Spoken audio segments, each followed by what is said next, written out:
Tengan muy buenos días todos, amados hermanos. Dios les bendiga. Sean muy bienvenidos aquellos que es la primera vez que nos visitan.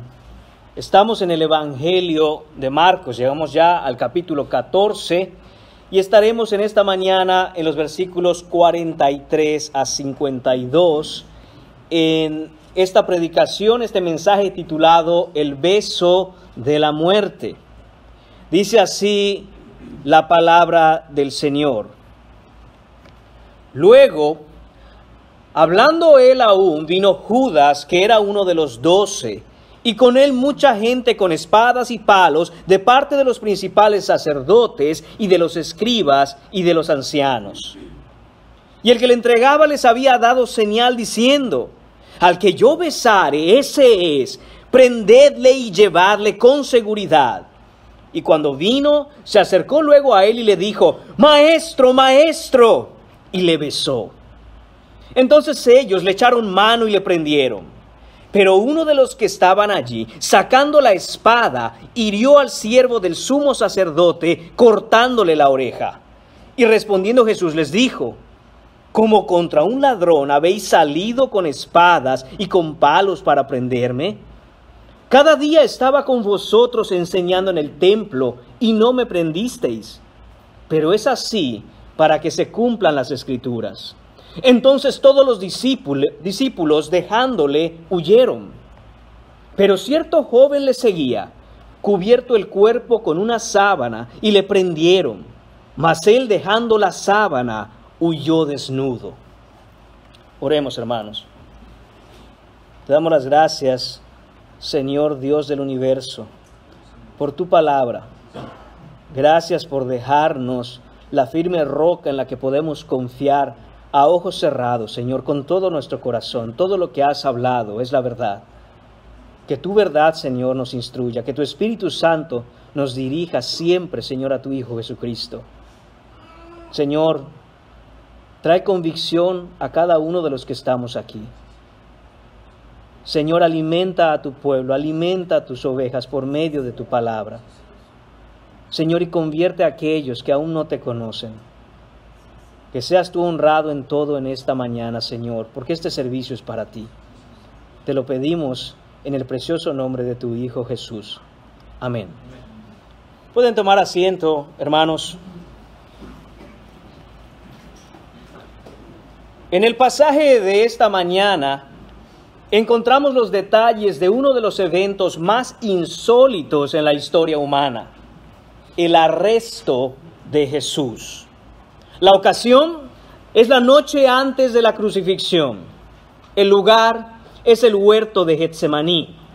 La hora, un poco más de la medianoche.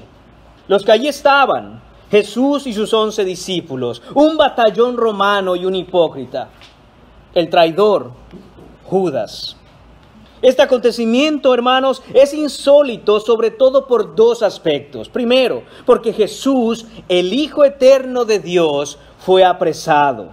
Aquel que llama a las galaxias y éstas le obedecen, aquel que creó todas las cosas, Él, Jesucristo, el Creador todopoderoso, está siendo llevado preso bajo acción militar. El Santo está siendo acusado de maldad. ¡Qué insólito, mis hermanos! El eterno y santo Dios encarnado está siendo entregado en manos de corruptos pecadores. Y segundo, este acontecimiento es insólito porque tenemos a un hombre, a Judas, el traidor, que lo entrega con un beso. Un hombre que caminó 3 años con Jesús, que escuchó cada sermón que Jesús predicó. Estaba ahí y oyó cada enseñanza, participó del ministerio. Jesús en su compasión lo amó, fue íntimo y cercano a Cristo. Y aún así, en este mismo Evangelio de Marcos encontramos en este mismo capítulo 14, pero en el versículo 21, de la mismísima boca de Cristo: qué bueno le fuera a ese hombre no haber nacido. La traición al Dios Santo, hermanos míos, es aborrecible y recibirá su justa consecuencia. No quedará impune. Y es que, hermanos, para traicionar hay que ser hipócrita, como Judas. Ser solo una apariencia, no ser genuino, dar la imagen de que se es cierto, pero en realidad se es falso. La hipocresía es siempre la precondición de la traición, y esta no tiene límites. Es decir, que para traicionar primero hay que ser hipócrita. Traicionar a Jesús hipócritamente, aún con un beso, ese beso de la muerte, es lo que va a llevar a Judas al mismísimo infierno. Sin más preámbulos, hermanos, vayamos al texto de esta mañana, y el primer punto lo encontramos en el versículo 43, la llegada de una multitud. Dice el versículo 43, luego, esto es, inmediatamente, hablando él aún, ¿hablando quién? Jesús, ¿hablando qué? Esto es lo que estaba hablando Jesús en el versículo 42, el versículo previo a este. Cuando él encontró a sus discípulos durmiendo y les dijo, levantaos, vamos, he aquí se acerca el que me entrega.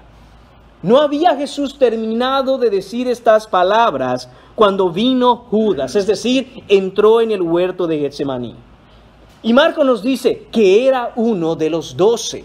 Marcos lo que está haciendo aquí es hacer un énfasis para mirar el grado de la traición. Este era uno de los 12, este era uno de sus elegidos, este era uno de aquellos que él había tomado consigo y para sí todos estos 3 años en su ministerio. Recordemos, hermanos míos, que Judas había salido del aposento alto el día, la noche en que estaban teniendo la última cena. Eso es lo que registra Juan capítulo 13, versículo 30, y nos dice que se fue en medio de la noche. Y Judas ahora llega no solo en medio de la densa oscuridad, sino que también llega de noche con las tinieblas metidas hasta el fondo del alma y el corazón. Y no llega solo, dice el texto, y con él mucha gente con espadas y palos de parte de, esto es, enviados por los principales sacerdotes y los escribas y los ancianos. Mucha gente, mis hermanos, mucha gente. Lucas capítulo 22, versículo 47 nos dice que esto era una turba, es decir, una multitud, una muchedumbre, un tumulto de gente, un montón de personas. Y Juan capítulo 18, versículo 3 nos informa que era una compañía de soldados y alguaciles. Esta compañía de soldados, hermanos míos, es una cohorte romana. Y llegaron bien armados, con espadas, con antorchas, con palos. Esto es un batallón, esto es un escuadrón, esto es una tropa de soldados romanos. ¿Cuánta gente es esta tropa, mis hermanos? Se calcula que alrededor de 600 hombres, porque eso es lo que constituía un escuadrón romano en los tiempos de Jesús. Toda una escolta de sanguinarios soldados romanos, bien armados, para capturar a un hombre, para capturar a Jesús, el carpintero de Nazaret, al maestro manso y humilde de corazón. Estos hombres están ahí para apresarlo, y todo esto fue planeado por los principales sacerdotes, por los escribas y los ancianos, con la ayuda, por supuesto, de Judas, el traidor. Nada de esto habría podido ser planeado a la perfección si no fuera por la traición de Judas. Todos estos principales sacerdotes, los escribas y los ancianos son el Sanedrín judío completo. Están bajo la autoridad del sumo sacerdote Caifás. Y es muy revelador saber que los principales sacerdotes a menudo habían sido los anteriores sumos sacerdotes. Es decir, después de cumplir con su tiempo como sumos sacerdotes, ahora pasaban a formar parte de esos 70 principales de la sinagoga. Los últimos 5 sumos sacerdotes antes de Caifás habían sido todos hijos de Anás. Anás es uno de los principales sacerdotes con gran influencia política, un hombre adinerado. Y ahora Caifás es su yerno. Pero qué coincidencia. Hermanos míos, no hay tal coincidencia, sino que todo esto era una mafia familiar, gente corrupta, gente que no quería dejar el poder y lo que hacían es usar el nombre de Dios para enriquecerse. Corruptos como nadie. Esta es la multitud que llegó a apresar a Jesús, mis hermanos. Y ahora pasamos al punto número 2. Vamos a ver la señal del traidor en los versículos 44 y 45. Dice el versículo 44, y el que le entregaba, es decir, Judas, les había dado señal. ¿Qué señal? Diciendo, al que yo besare. ¡Qué hipocresía, mis hermanos! ¡Qué manera de entregar al maestro! De todo lo que a Judas se le pudo haber ocurrido para decirle a los demás, les voy a señalar cuál es, él piensa, voy a llegar y le daré un beso. Al que yo besare, ese es. Prendedle y llevadle con seguridad. Esto es, agárrenlo. Apenas yo lo bese, apenas vean cuál es, agárrenlo, atrápenlo y llévenlo con seguridad. Es decir, que no se les vaya a escapar, no lo vayan a soltar. Agárrenlo bien y llévenselo. Todo esto, hermanos míos, fue premeditado y fríamente calculado por Judas. Judas organizó la emboscada. Judas organizó la entrega. Judas organizó la traición de principio a fin. Judas se puso de acuerdo con esta gente para entregar a su maestro. El versículo 45 dice, y cuando vino, es decir, cuando vino Judas, se acercó luego a él. Esto es, se acercó inmediatamente a Jesús y le dijo, Maestro, Maestro, y le besó. Hermanos míos, veamos esto en nuestra mente. Pongámonos en la situación e imaginemos, visualicemos estas circunstancias. Están en el huerto de Getsemaní. No ha terminado Jesús de hablar. Ese montón de gente está llegando. El primero que está ahí está Judas. Atraviesa la puerta del huerto y va corriendo y le dice, Maestro, Maestro, y le da un beso. Cuando Judas llega donde Jesús, inmediatamente, no pierde el tiempo, va directo a Jesús, no lo duda ni por un instante, no existe en él ni el más mínimo temor de Dios. No se pone nervioso, no titubea, no le remuerde la conciencia. Es un traidor profesional. No se inmuta, no tiembla, va directamente a hacer lo que sabe que quiere hacer. Le dice, Rabí, Rabí, esa es la palabra utilizada aquí en el original para maestro, maestro. Rabí, Rabí, le dice 2 veces esta palabra. Rabí, Rabí, y esto es muy significativo, porque usar el nombre o el título de alguien 2 veces para dirigirse a él en la cultura judía es una expresión de entrañable afecto. Es una expresión de amor especial, de respeto profundo, y ocurre apenas unas cuantas veces en toda la Escritura. Por ejemplo, en Génesis capítulo 22, versículo 11, cuando Abraham llevó a sacrificar a su hijo, antes de hacerlo, cuando estaba a punto de llevar a cabo ese sacrificio, el Señor le dice a Abraham, Abraham, Abraham. Le dice su nombre 2 veces. Abraham había probado su fidelidad a Dios. Dios lo amaba entrañablemente. Le dice a Abraham, Abraham, no extiendas tu mano sobre el muchacho. En Génesis capítulo 46, versículo 2, Jacob tiene miedo de ir a Egipto. Y entonces Dios le habla, le dice, Jacob, Jacob, no tengas miedo de ir a Egipto. En Éxodo capítulo 3, versículo 4, cuando Moisés vio esa zarza ardiente, Dios le habla y le dice, Moisés, Moisés. Le dice su nombre 2 veces. En 1 de Samuel capítulo 3, versículo 10, Dios despierta a Samuel y le dice, Samuel, Samuel. De nuevo, ahí está 2 veces para expresar el afecto que Dios tiene por estos hombres que él había elegido. En 2 de Samuel capítulo 18, versículo 33, David se duele por la muerte de su hijo y dice, Hijo mío Absalón, hijo mío Absalón, expresando el gran amor y expresando también el dolor por la pérdida de su propio hijo. En Lucas capítulo 10, ya en el Nuevo Testamento, versículo 41, Jesús le dice a Marta, Marta, Marta, afanada y turbada estás con tantas cosas. En Hechos capítulo 9, versículo 4, hermanos míos, Saulo de Tarso va camino a Damasco y entonces se le aparece el Señor y le dice, Saulo, Saulo, ¿por qué me persigues? No era para acabar con Saulo, era para convertirlo y hacerlo Pablo, el apóstol Pablo. En Lucas capítulo 22, versículo 31, acabamos de ver esta escena hace poco. Cuando Pedro quiere demostrar al maestro que él no lo traicionará, Jesús le habla y le dice, Simón, Simón, 2 veces de nuevo. Y quizá, hermanos míos, la expresión que nos deja ver una profunda necesidad de amor por aquel a quien se dirige es el mismo Cristo en Mateo capítulo 27, versículo 46, desde la cruz, cuando dice, Elí, Elí, lama sabactani, que significa, Dios mío, ¿por qué me has desamparado? Debemos ver, hermanos míos, y debe llamar nuestra atención que en la mayoría de todos estos pasajes es Dios mismo usando esa expresión doble.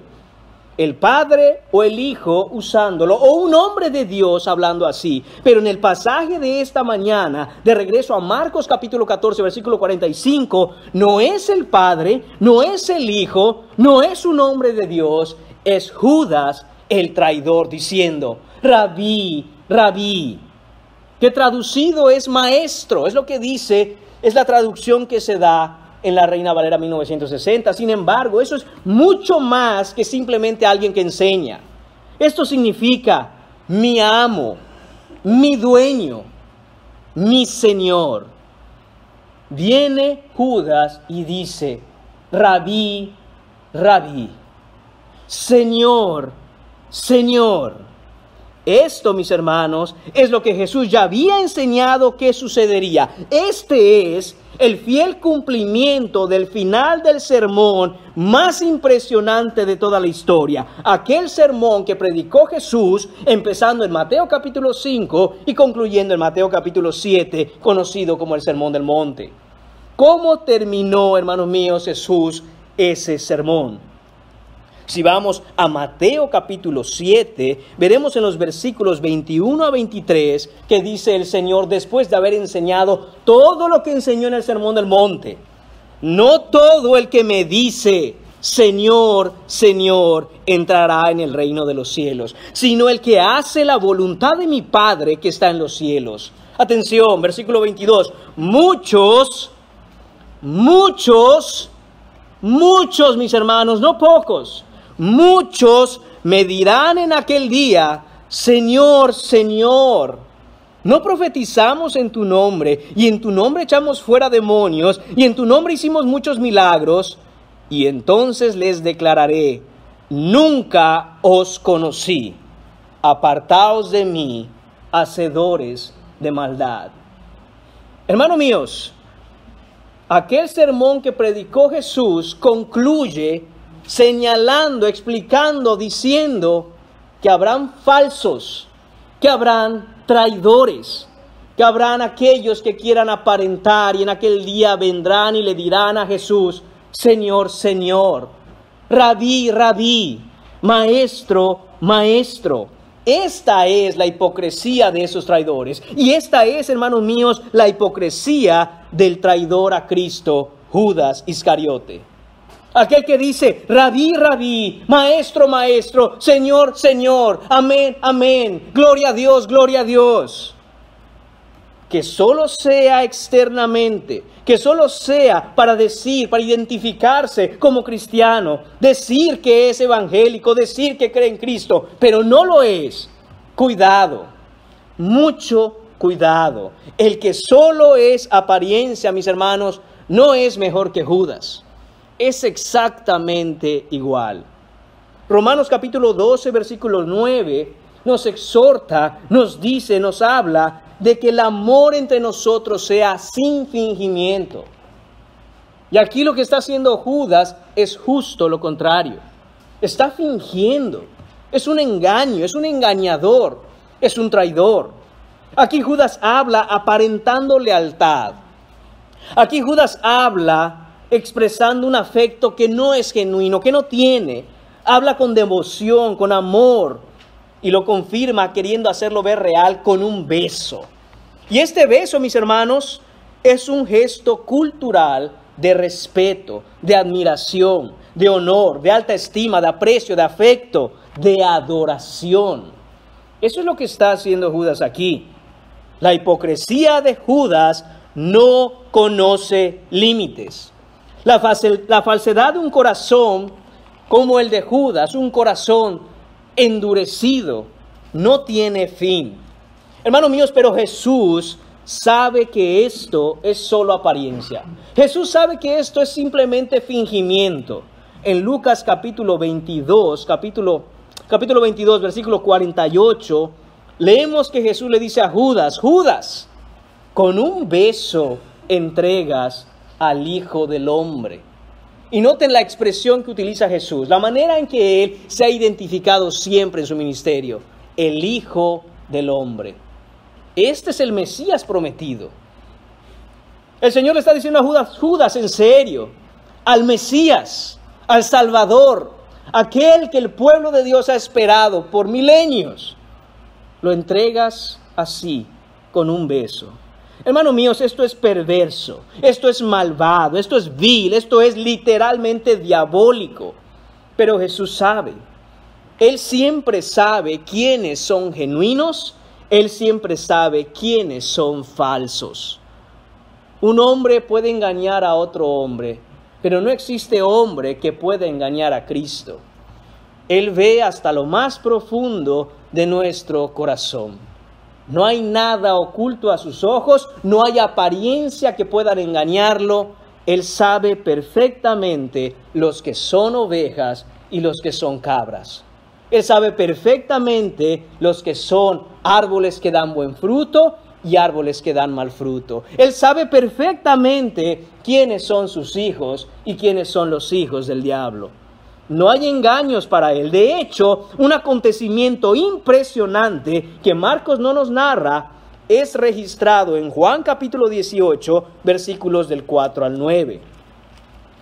Dice así el Evangelio de Juan en ese capítulo 18, versículo 4. Pero Jesús, sabiendo todas las cosas que le habían de sobrevenir, note esto, Jesús sabiendo todas las cosas, la omnisciencia de Jesús. Él sabe absolutamente todo. Sabiendo todas las cosas que le habían de sobrevenir, se adelantó y les dijo. Jesús siempre va adelante. Jesús siempre está muchísimos pasos adelante de cualquier cosa que un hombre pueda pensar o querer. Dice, se adelantó y les dijo: ¿a quién buscáis? En medio de esto, hermanos míos, noten el valor, el coraje, la entereza de Jesús. Más de 600 soldados armados hasta los dientes entran, irrumpen en esa intimidad que Jesús había escogido para él y el Padre y el grupo de sus discípulos. Y en medio de todo eso, Jesús es quien toma la iniciativa y levanta la voz y dice: ¿a quién están buscando? ¿Y qué es lo que dice el texto, mis hermanos? Que ellos, en el versículo 5 de Juan 18, le respondieron: a Jesús Nazareno. Jesús les dijo: yo soy. Y estaban también con ellos Judas, el que le entregaba. Cuando les dijo: yo soy, retrocedieron y cayeron a tierra. Volvió pues a preguntarles: ¿a quién buscáis? Y ellos dijeron: a Jesús Nazareno. Respondió Jesús: os he dicho que yo soy, pues si me buscáis a mí, dejad ir a estos, para que se cumpliese aquello que había dicho: de los que me diste, no perdí ninguno. Hermanos míos, veamos lo que está ocurriendo aquí.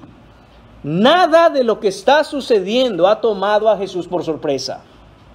Él sabe exactamente qué momento es en el plan de redención. Jesús, el único héroe que hay en toda la Biblia, habla, se adelanta, dice la Escritura. Él les pregunta, les dice: ¿a quién buscan? Responden: a Jesús el Nazareno. Jesús les dice: yo soy.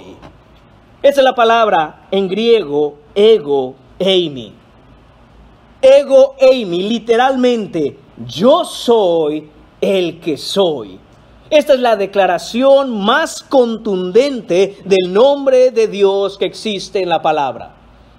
Esta es la declaración, hermanos míos, de la divinidad más directa que puede existir en toda la Escritura. Y Jesús les dice eso, les dice, yo soy. Los labios de Jesús declaran exactamente lo mismo que el Señor dijo a Moisés en Éxodo capítulo 3, versículo 14. En ese capítulo de Éxodo, hermanos míos, dice el Señor a Moisés, les leeré desde el versículo 13. Dijo Moisés a Dios, he aquí que llego yo a los hijos de Israel y les digo, el Dios de vuestros padres me ha enviado a vosotros. Si ellos me preguntaren cuál es su nombre, ¿qué les responderé? Y respondió Dios a Moisés, yo soy el que soy. Y dijo, así dirás a los hijos de Israel, yo soy, me envió a vosotros. Esto es exactamente lo que está diciendo Jesús. Y a una palabra de Jesús, todos los hombres que estaban ahí armados retroceden y caen al suelo. Y digo que es una palabra, mis hermanos, porque aunque en griego, al igual que el español, son dos, ego, eimi, en arameo, en el idioma de Jesús, como él contestó, es una palabra, Yahweh. Al escuchar de la boca del santo su identificación, su declaración, su proclamación como el Dios del universo, estos hombres caen al instante al suelo. Este es, hermanos míos, nuestro Cristo. ¿Quién creen que estaba a cargo de todo esa noche? ¿Quién creen que tiene el dominio de todo lo que está ocurriendo? Hermanos míos, nadie, sino solo nuestro todopoderoso, soberano Señor Jesucristo, es quien estaba en control en todo momento. Imagínense ustedes a este escuadrón, a este grupo, a este pelotón de soldados completamente armados, y ante una palabra caer de pronto al suelo. Imagínense, hermanos míos, escuchar el peso de sus armaduras, el ruido de esas espadas, el ruido de todo lo que traían. Estaban armados y todos caen de pronto al suelo. Hermanos míos, es insensato pensar que un hombre puede poner un dedo sobre el santo Hijo de Dios si no es el mismo Dios quien se los permite. Piensen en esto, mis hermanos. Quiero darles una ilustración. El Sol está a unos 150 millones de kilómetros de la Tierra.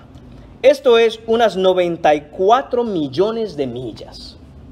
Y si uno de nosotros sale en un día soleado y levanta la cara y fija sus ojos directamente al brillo del sol, en cuestión de segundos, los rayos, la luminosidad de este sol le quema los ojos y lo deja ciego. Y creemos y pensamos que podemos acercarnos a aquel que creó ese sol y lo sostiene y lo mantiene como si nada. No, mis hermanos, es solo porque Jesús se entregó a sí mismo que estos hombres pueden poner sus manos sobre él. Es solo porque Jesús no lo apresaron en un sentido, sino que se hizo hombre y se entregó, dando su vida por nosotros, que entonces pueden atraparlos. En Juan capítulo 10, versículo 18, Jesús dice, nadie me quita mi vida, sino que yo de mí mismo la pongo. Tengo el poder para ponerla y tengo el poder para volver a tomarla. Este es el mandamiento de mi Padre. Jesús aclara no solo que tiene el poder para dar su vida, tiene el poder para recuperar su vida, y esto es porque así se lo ha ordenado el Padre. Esto es lo que el Padre me ha mandado. Hermanos míos, Jesús no es el vencido, Jesús es el vencedor. Y es el vencedor por hacer la voluntad del Padre. Ese es el principio, mis hermanos, de vida que todo cristiano debe tener marcado en el corazón. Estamos acostumbrados a escuchar que en Cristo somos más que vencedores. Sí, amén. Eso es lo que dice la Escritura, Romanos capítulo 8. Mis hermanos, ¿pero por qué somos más que vencedores? Solo por una cosa, porque Jesús hizo la voluntad del Padre. ¿Quiere usted ser vencedor haciendo la voluntad del Padre? Escucha a Jesús y siga su ejemplo. Al hacer la voluntad del Padre, somos más que vencedores.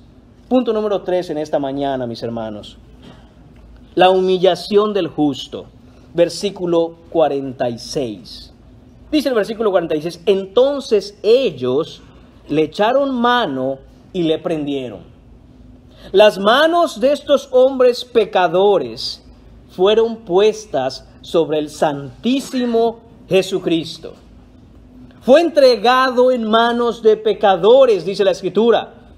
Se cumple la palabra de Dios. La Escritura, hermanos míos, está cumpliéndose esta noche al pie de la letra. Jesús fue capturado, fue puesto bajo custodia, se lo llevan preso. Básicamente Jesús está siendo secuestrado por esta gente. Este grupo de personas, tanto los ancianos como los sacerdotes, todo el Sanedrín, al igual que este escuadrón de soldados romanos, están violando todas las leyes judías y todas las leyes romanas. Porque habían leyes para llevar un hombre a juicio. Y para empezar, no podías ir a capturarlo de noche. Ellos están violando inclusive las mismas tradiciones que manda la Mishnah. Ellos están violando la palabra de Dios. Ellos están violando la ley civil de la época. Se llevan al santo Hijo de Dios, se llevan al inocente bajo arresto, como si él fuera un criminal peligroso, como si él fuera un terrorista, como si él fuera el jefe de una mafia, como si él fuera el capo narcotraficante de un cartel de drogas. Él, siendo el manso y humilde de corazón, está siendo apresado como el peor de los criminales que ha existido. Siendo Jesús inocente, mis hermanos, se lo llevan como el peor culpable. Y debemos entender esto, que Jesús, sin pecado, tomó el lugar del pecador en la cruz. Pero hermanos, Jesús tomó nuestro lugar en esa cruz, pero de hecho la tomó muchísimo antes. No es que haya tomado nuestro lugar hasta que llegó a la cruz, sino, mis hermanos, desde la captura. Jesús, mis hermanos míos, ha hecho desde hace mucho, desde que inició su ministerio, poniéndose en el lugar del pecador. Recordemos cuando todos iban a bautizarse donde Juan el Bautista. Juan empezaba a predicar y a llamar a los pecadores al arrepentimiento, y Jesús se puso en esa fila. Pero ¿qué pecados tenía Jesús para ponerse ahí? Ninguno. Por eso Juan, al entender esto, le dice, no, yo no te puedo bautizar, bautízame tú a mí. Pero ¿qué le dijo Jesús? Es necesario que así se haga, porque es la voluntad del Padre. ¿Cuál era la voluntad del Padre? Que Jesús tomara el lugar del pecador. Y esto es lo que está ocurriendo inclusive aquí en esta captura, mis hermanos. Jesús está poniendo como culpable y está siendo capturado para ser llevado a un juicio que lo llevará a la muerte. Y es que en realidad, hermanos míos, debemos entender esto a un nivel de nuestro diario vivir. Todos los años que una persona sin Cristo vive en este mundo son años tratando de huir, son años tratando de escapar, son años tratando de esconderse de Dios. Pero el día en que esa persona sin Cristo muere, su muerte, debemos entenderla bien, no es otra cosa sino el mismísimo Dios diciendo, te atrapé, no te vas a escapar. Te atrapé, delincuente. Te atrapé, criminal. Te atrapé, idólatra. Te atrapé, blasfemo. Te atrapé a ti, mentiroso.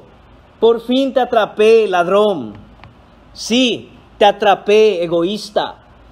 Te atrapé, hipócrita. Te atrapé, lujurioso.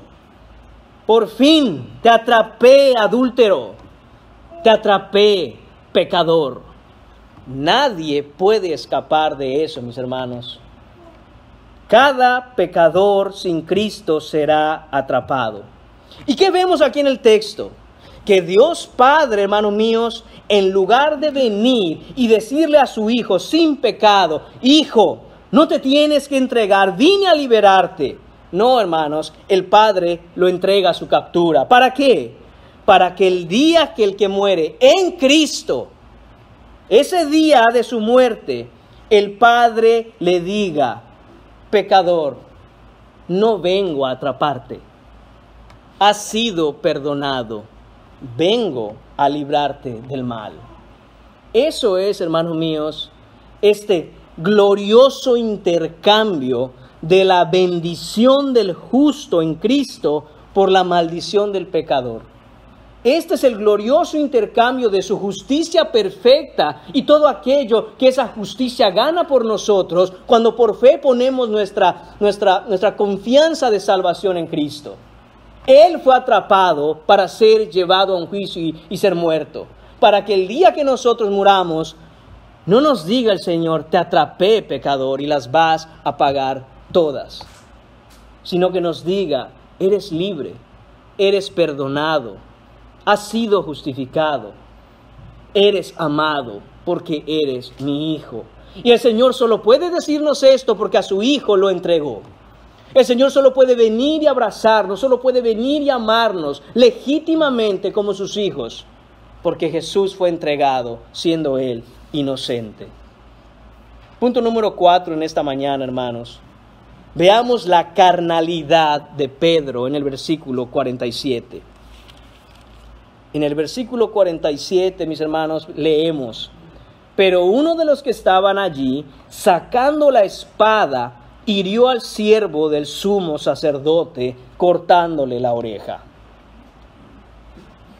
En el pasaje paralelo en Lucas capítulo 22, en el versículo 49, leemos que los discípulos, hermanos, primero le preguntaron a Jesús. Note que dice, viendo los que estaban con él lo que había de acontecer, es decir, están estos 11 hombres ahí. Se dan cuenta de lo que está sucediendo. Se da cuenta que están rodeados por más de 600 hombres armados. Todos ellos, la mayoría, exceptuando obviamente a los que no eran soldados, están armados con palos, con espadas, tienen antorchas en las manos. Y entonces nos dice Lucas que le dijeron al Señor, heriremos a espada. Es decir, le preguntaron al maestro. Entonces, ¿qué maestro? Que empiecen los espadazos. Empezamos a luchar, porque no vamos a dejar que te lleven así como así. Serán más que nosotros, pero ¿qué acaba de suceder? Con una palabra tuya todos cayeron. Con tu poder y nuestras espadas la hacemos. Te sacamos de aquí, maestro. Eso es lo que están diciendo estos hombres. Sin embargo, mis hermanos, en el versículo 50 dice que uno de ellos, ese no preguntó, uno de ellos saca la espada, hirió a un siervo del sumo sacerdote y le cortó la oreja derecha. Hermanos míos, este discípulo de un tajo, de un espadazo, en medio de la noche, en medio de la confusión, con seguridad tiró a matar, pero falló. Él quiso cortar una cabeza y apenas pudo cortar una oreja. Pero él no andaba por las ramas. Ustedes pregúntenle al maestro. Mientras le preguntan, desenvainó la espada y cae el primero. Juan capítulo 18, en el versículo 10, nos dice quién de los 11 fue este. Ya se pueden imaginar quién, mis hermanos. En el versículo 10 dice, entonces Simón Pedro, tenía que ser Pedro. Tenía que ser el impulsivo e impetuoso Pedro, que tenía una espada, la desenvainó e hirió al siervo del sumo sacerdote y le cortó la oreja derecha. Y el siervo se llamaba Malco. Juan nos da a detalle no solo quién de los 11 fue, sino incluso el nombre de aquel a quien le cortaron la oreja. En el versículo 11 Jesús dice, entonces dijo a Pedro, mete tu espada en la vaina. La copa que el Padre me ha dado, ¿no la he de beber? Haciendo referencia, hermanos míos, a lo que aprendimos el domingo pasado, la copa de la ira de Dios estaba lista para que Jesús la beba. Y esto es lo que hace Jesús. Le dice a Pedro, Pedro, no. ¿Tú qué crees? ¿Que nos escapamos de aquí? ¿Que nos vamos nada más así? ¿Y quién va a beber esa copa? Hermanos míos, Mateo capítulo 26, y sé, mis hermanos, que estamos brincando de aquí para allá en los evangelios, pero es que hay mucha información que debemos ver, que no debemos pasar por alto. Mismo pasaje paralelo, pero ahora en Mateo capítulo 26, note cómo habla Jesús en los versículos 52, hasta el 54. Entonces Jesús le dijo, vuelve tu espada a su lugar, le está hablando a Pedro, porque todos los que tomen espada, a espada perecerán. Note esto, versículo 53. ¿Acaso piensas que no puedo ahora orar a mi Padre y que Él no me daría más de 12 legiones de ángeles? Pero ¿cómo entonces se cumplirían las Escrituras de que es necesario que así se haga? Esto es lo que le dice Jesús, mis hermanos. En 2 de Reyes capítulo 19, versículo 35, se registra que un solo ángel mató a 185,000 soldados asirios en una noche. Cuando llegó la mañana, todo el campamento asirio eran cadáveres. Un ángel que el Señor había mandado para defender a su pueblo. ¿Qué pasaría si el Padre enviara más de 12 legiones de ángeles contra 600 hombres, con palos y espadas y antorchas?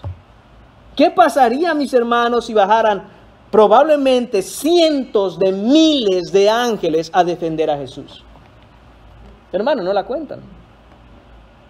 Pero Jesús aclara cómo se cumpliría entonces la palabra, cómo se cumpliría entonces la Escritura. No es que yo no pueda, es que no lo voy a hacer. Noten cómo Jesús, hermanos míos, tiene bien claro a lo que vino. Note su enfoque, note el enfoque de Jesús. Lo más importante no es salvaguardar su vida, sino cumplir la Escritura. Y eso implica que tenía que dar su vida, no salvarla. Y esto ya lo había enseñado Jesús. Aquel que quiera salvar su vida la perderá, pero que la pierda por causa de mí y del Evangelio, la salvará. Pero en este momento Pedro no piensa. En este momento Pedro está cargado de adrenalina, quizá de miedo. Y había sido reprendido por Jesús cuando le dijo, no puedes velar ni una hora y dices que vas a estar conmigo y que no me negarás, Pedro. Pedro quería probar algo. Pedro necesitaba probar que por lo menos le quedaba algo de valentía para defender a su Señor. Pero la realidad, hermanos míos, es que Pedro, a diferencia de Jesús que quiere dar su vida, él quiere salvar su vida, aunque tenga que matar. Jesús vino a darnos vida, aunque tenga que morir. Pero la carne de Pedro quiere hacer su propia voluntad. El Espíritu de Jesús quiere cumplir con la voluntad del Padre. Pero de nuevo, Pedro quiere hacer las cosas a su manera. Jesús quiere hacer lo que el Padre le dice. Pedro quiere hacer lo que su carne le dice. Y es que, mis hermanos, es muy fácil hacer la voluntad de Dios cuando tenemos todo a nuestro favor, cuando no hay oposición, cuando no hay persecución, cuando hacer su voluntad directamente nos beneficia. Así cualquiera, así todos quieren hacer la voluntad del Señor. Amén, amén. Mis hermanos, pero lo que hay dentro de nosotros, lo que verdaderamente está en nuestro interior, es puesto a prueba en medio del conflicto, en medio de la tensión, en medio de la aflicción, en medio del sufrimiento, en medio de la enfermedad, en medio de la aflicción y la persecución. Ahí es donde vemos lo que verdaderamente hay dentro de mí. No es que ese conflicto trajo eso, es que ese conflicto, esa prueba, esa aflicción, esa enfermedad sacó lo que hay dentro de mí y que tengo bien oculto cuando todas las circunstancias son favorables. Al ser presionados y aplastados por la oposición y la persecución, lo que hay dentro de nosotros sale a la luz y es innegable. Pedro, bajo presión, sacó la espada, listo para matar.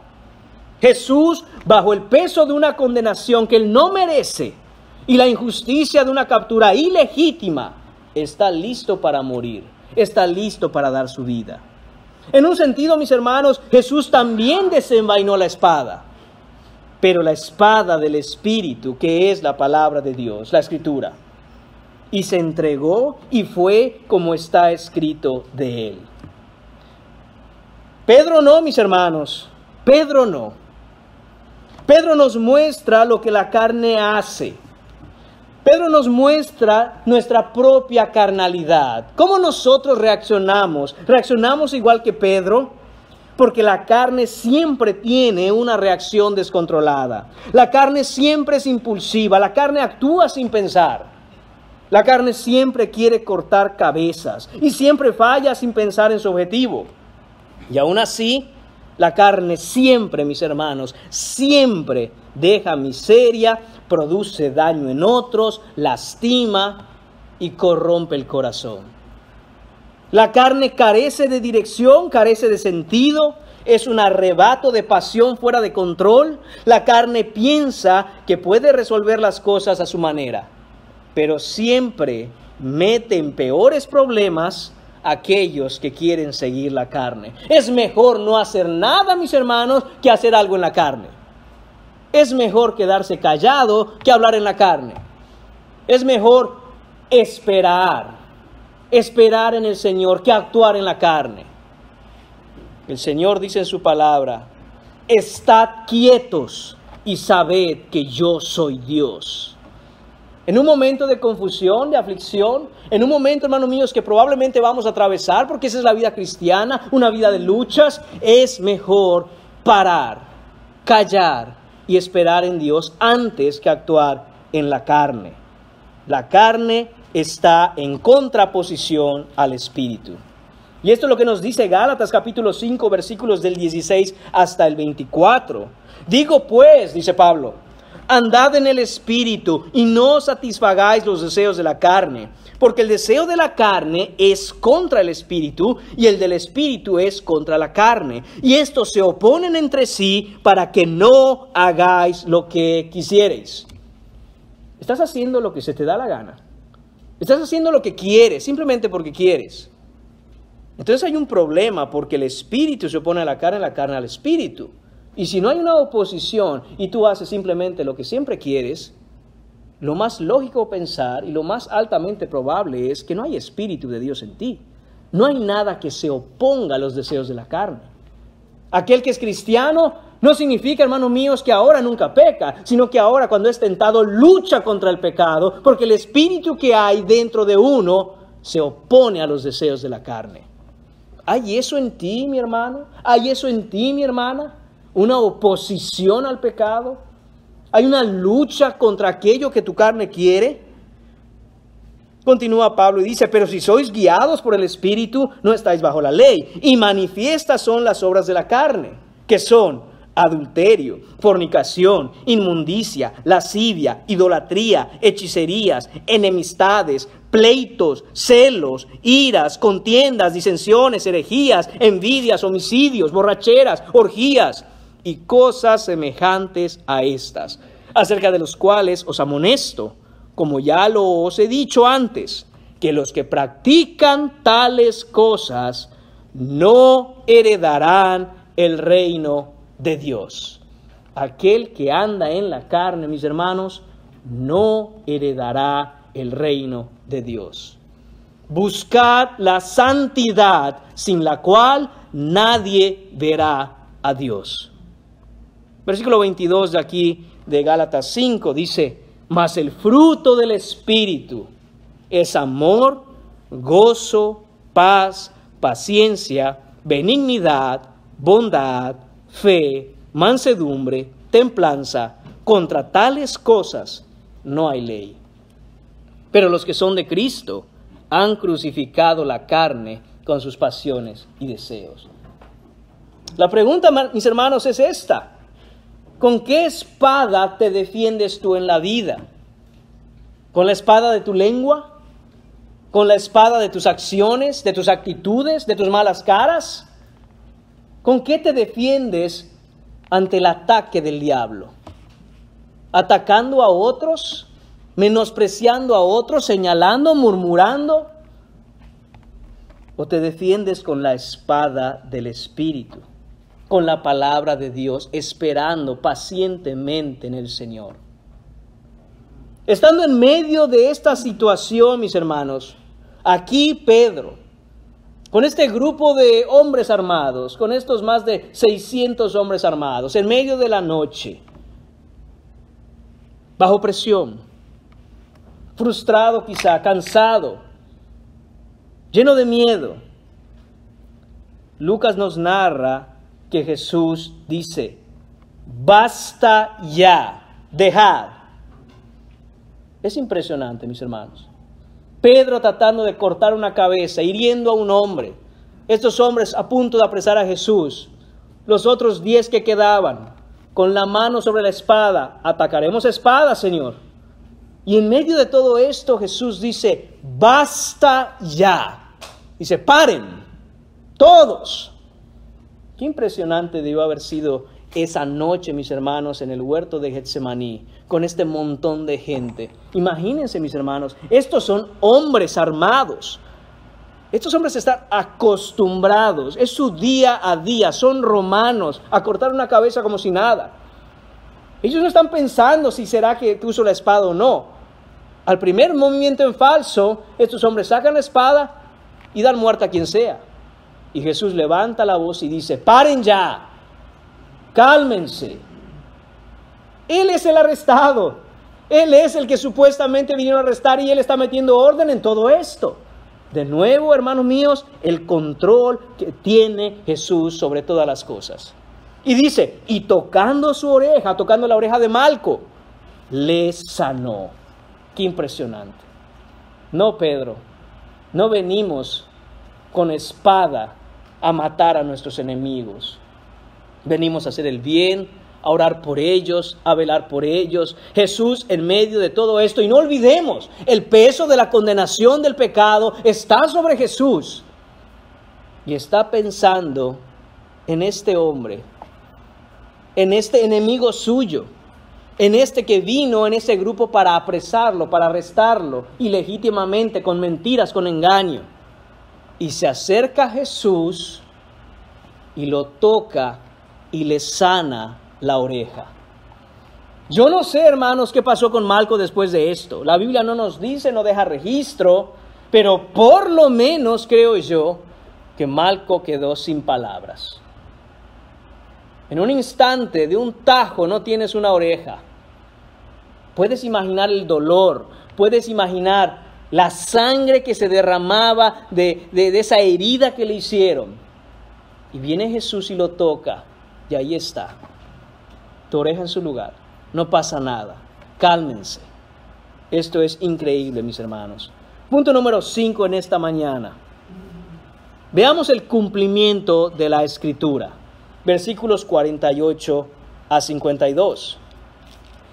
Dice el versículo 48, y respondiendo Jesús les dijo, es decir, después de todo esto que había ocurrido, después de que Pedro le corta la oreja a Malco, él se la devuelve, se la restaura, él lo sana. Después de todo esto, ahora Jesús, después de haber dicho, cálmense, basta, paren, Jesús les dice a sus captores, como contra un ladrón habéis salido con espadas y con palos para prenderme. Como contra un ladrón, dice Jesús. Ladrón aquí, mis hermanos, es un sedicioso, un revolucionario agitador, un rebelde contra el gobierno, un revoltoso. La pregunta de Jesús implica claramente que él nunca ha dado señales de ser eso de lo que se le acusa. Nunca ha dado señales de tener una personalidad que necesite un ejército para venir a apresarlo. La pregunta de Jesús, mis hermanos, nos deja saber que todo el mundo se daba cuenta que Jesús era manso. ¿Por qué traer todo un ejército? Es Jesús diciendo, no saben lo que enseño, no saben lo que predico, No tienen testimonio de mí, de mi ministerio. ¿Les parece que soy un ladrón? ¿Les parece que soy un terrorista? ¿Les parece que soy un insurrecto? Y versículo 49 dice, cada día estaba con vosotros enseñando en el templo. No es que no nos conocemos. Yo les he visto ahí estuvimos en el templo y les enseñaba. Aquí no se refiere, hermanos míos, el cada día a los 3 años de ministerio de Jesús. Se refiere específicamente a la semana en que Jesús ha estado en Jerusalén enseñando. Jesús les dice, ¿no he estado yo con vosotros cada día de esta semana? Y he estado enseñando. ¿No han escuchado lo que estoy enseñando? ¿Qué les hace pensar que van a venir y yo me voy a oponer, que yo voy a resistir, que yo voy a pelear? Hermanos, dice Jesús, cuando estuve ahí, no me prendisteis. Estando yo ahí enseñando con ustedes toda la semana, no quisieron agarrarme, no quisieron apresarme. ¿Por qué será? Jesús lo dice, pero es así para que se cumplan las Escrituras. Por eso es que todo esto está ocurriendo, para que se cumplan las Escrituras. Y es que es este el punto número 5, mis hermanos, el cumplimiento de la Escritura.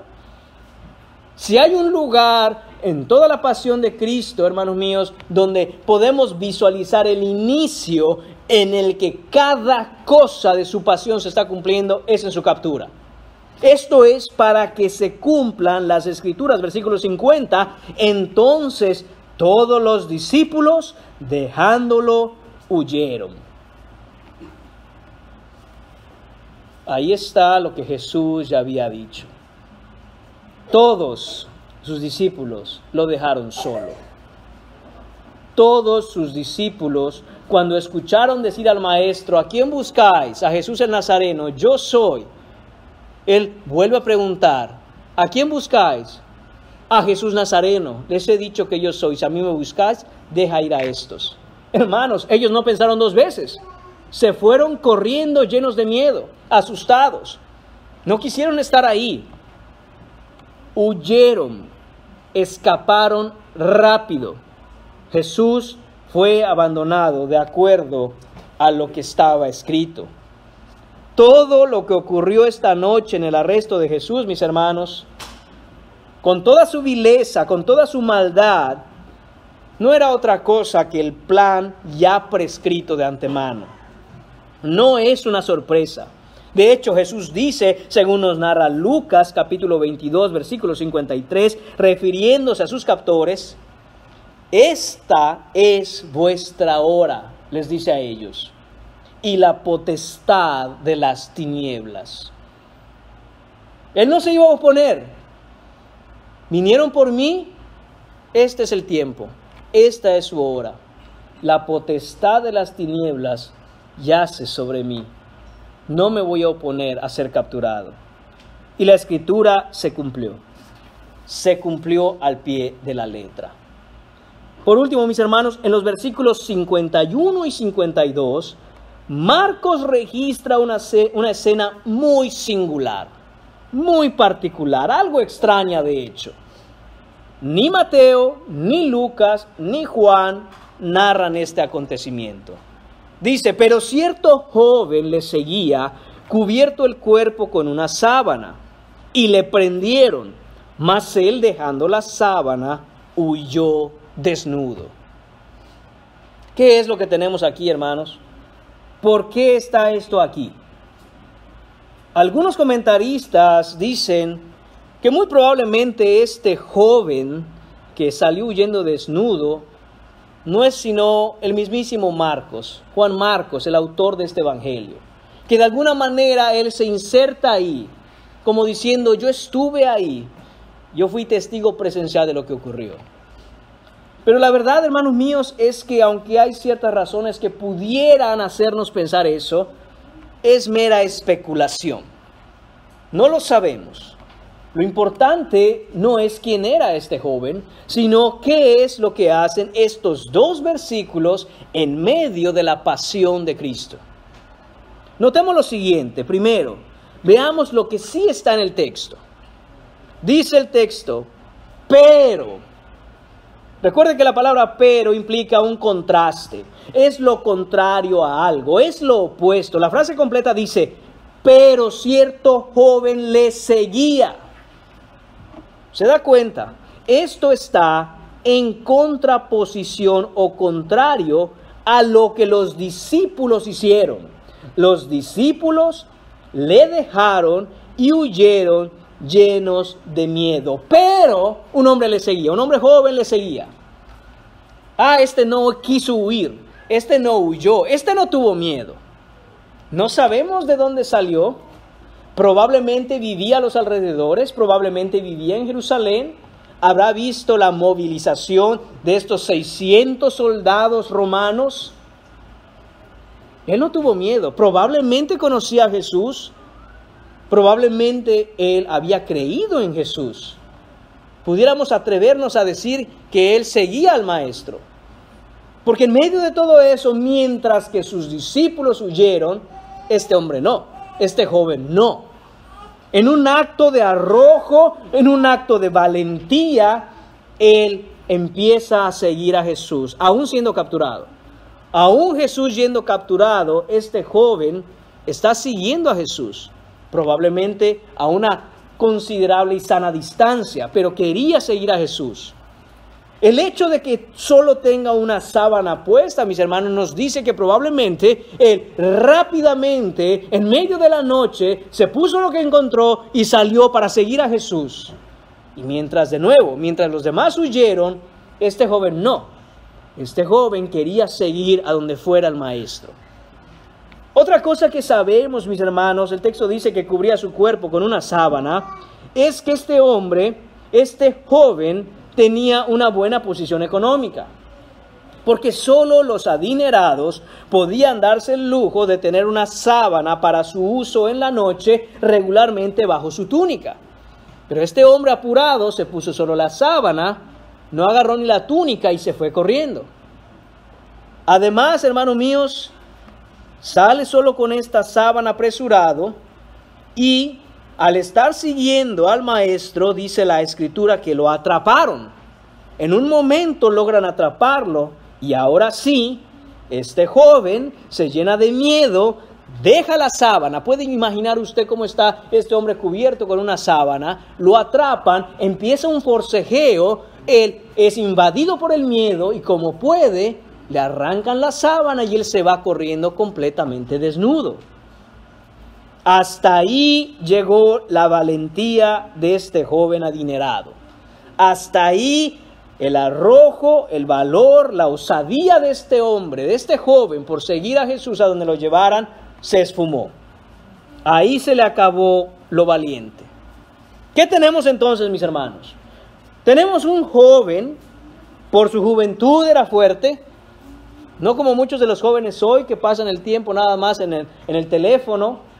Juventud en los tiempos de Jesús significaba fuerza. Así que es un hombre joven, es un hombre fuerte, es adinerado, es osado, es valiente, pero ahora con miedo huye desnudo. Eso es lo que tenemos en esta escena. Hermanos míos, ¿y por qué está aquí esta escena? Estoy convencido, mis hermanos, de que esta escena está aquí para que se cumpla lo dicho por el profeta Amós en el capítulo 2 de lo que él habló de parte del Señor. Si quiere acompañarme a Amós capítulo 2, mire lo que dice el versículo 6. Así ha dicho el Señor, por 3 pecados de Israel y por el 4 no revocaré su castigo. Aquí Dios está hablando a través del profeta Amós de un juicio contra Israel. ¿Y qué es lo que le está diciendo? Dice, no revocaré su castigo, porque vendieron por dinero al justo. Esto es lo que habían hecho estos hombres. Esto es lo que estaba pasando. Jesús había sido traicionado, vendido por 30 piezas de plata, y él era justo. Después de esto, mis hermanos, después de este versículo 6, el Señor empieza a explicar una serie de cosas que el pueblo de Israel había hecho y por tanto un juicio vendría contra ellos. No solo eso, sino que si nos adelantamos, puede usted leer tranquilamente en casa esos versículos, nos adelantamos hasta el versículo 13, donde Dios les dice en qué va a parar este juicio. ¿Qué es lo que va a hacer este juicio contra ellos? Dice el versículo 13, pues he aquí, yo los apretaré en vuestro lugar, como se aprieta el carro lleno de gavillas, y el ligero no podrá huir, y al fuerte no le ayudará su fuerza, ni el valiente librará su vida. El que maneja el arco no resistirá, ni escapará el ligero de pies, ni el que cabalga en caballo salvará su vida. Versículo 16, mis hermanos. El esforzado de entre los valientes huirá desnudo aquel día, dice el Señor. Este muchacho joven, fuerte, adinerado y valiente que dijo, ellos se van, yo aunque sea de lejos, pero voy a seguir al maestro. Fue apresado y hasta la valentía y probablemente la posición que él tenía económica, probablemente influyente, tenía una sábana, lo que significaba que él era una persona acomodada, ese día se le fue. Y prefirió correr desnudo en la noche, con todo lo que eso implicaba, la vergüenza que eso implicaba y el significado de estar desnudo precisamente para el pueblo de Dios, para los judíos, no le importó. Hermanos míos, lo que estamos viendo es que la Escritura se cumple hasta el detalle más mínimo. Nada en la Escritura está por casualidad, nada que ha inspirado Dios lo ha inspirado como adorno. No, mis hermanos, está inspirado para mostrarnos que no hay cosa alguna que el Señor haya puesto en su palabra que no se cumpla. El cumplimiento de la Escritura es la evidencia para nosotros de la soberanía de Dios. Todo lo que está escrito se cumple al pie de la letra. La soberanía de Dios sobre todas las cosas es el fundamento definitivo de nuestra esperanza. El cumplimiento de la Escritura, mis hermanos, es lo único que tenemos. Si Dios no está en control de todo y de cada detalle, por mínimo que sea, entonces Dios no está en control de nada. Porque no estar en control de un detalle es pensar que ese detalle no tiene implicaciones en todo lo creado. Y no es así. Si Dios no está en control del mínimo detalle, entonces Dios perdió el control de todo. Y no es así. No hay coincidencias en este mundo. Todo es la providencia divina. Dios es el creador, sustentador y dueño del universo. Y el Dios que tenemos es un Dios de precisión y perfecto orden. Lo que ha hablado en la Escritura sucederá. Lo que está en la Biblia se cumplirá. ¿Y saben qué está escrito en la Biblia, mis hermanos? Está escrito Juan capítulo 3, versículos del 16 al 21. Y con esto cierro. Hermanos, hemos visto que al mínimo detalle la Escritura se va a cumplir. Y esto es lo que dice la Escritura. En Juan capítulo 3, versículo 16 al 21 dice: porque de tal manera amó Dios al mundo, que ha dado a su Hijo unigénito, para que todo aquel que en él cree no se pierda, mas tenga vida eterna. Porque no envió Dios a su Hijo al mundo para condenar al mundo, sino para que el mundo sea salvo por él. El que en él cree no es condenado, pero el que no cree ya ha sido condenado, porque no ha creído en el nombre del unigénito Hijo de Dios. Y esta es la condenación, que la luz vino al mundo, y los hombres amaron más las tinieblas que la luz, porque sus obras eran malas. Porque todo aquel que hace lo malo aborrece la luz y no viene a la luz, para que sus obras no sean reprendidas. Mas el que practica la verdad viene a la luz, para que sea manifiesto que sus obras son hechas en Dios. ¿Qué harás en esta mañana? ¿Creerás lo que dice la Escritura? ¿Creerás en Cristo para vida eterna, o ya has sido condenado? ¿Amarás la luz o amarás las tinieblas? ¿Practicarás la verdad o es que tus obras son malas? Hermanos míos, como cada domingo, el llamamiento a arrepentirse y creer el Evangelio es claro en la palabra. Arrepiéntete y cree el Evangelio. Jesús murió en la cruz en lugar de pecadores como tú y como yo, y el que en Él cree no es condenado, tiene vida eterna, pero el que no cree ya ha sido condenado. Cree en Cristo hoy, ven a Cristo hoy, porque cada cosa en la palabra se cumplirá. Y que se cumpla para tu vida, que vengas a creer en Él para tener perdón de pecados y la vida eterna. Oremos. Señor Padre, te damos gracias por tu palabra.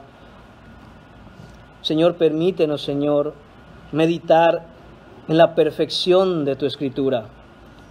Permítenos, Señor, ver el poder que tienes para hacer cumplir cada cosa que has dicho. Y ayúdanos a correr a ti, Señor. Perdona nuestros pecados, Padre, y ayúdanos a ser como tu Hijo Jesucristo. Señor, te pedimos todas estas cosas no porque las merezcamos, sino porque las necesitamos. Y sabemos, Señor, que tú eres bueno, que eres grande en misericordia y lento para la ira. Señor, ten misericordia de nosotros.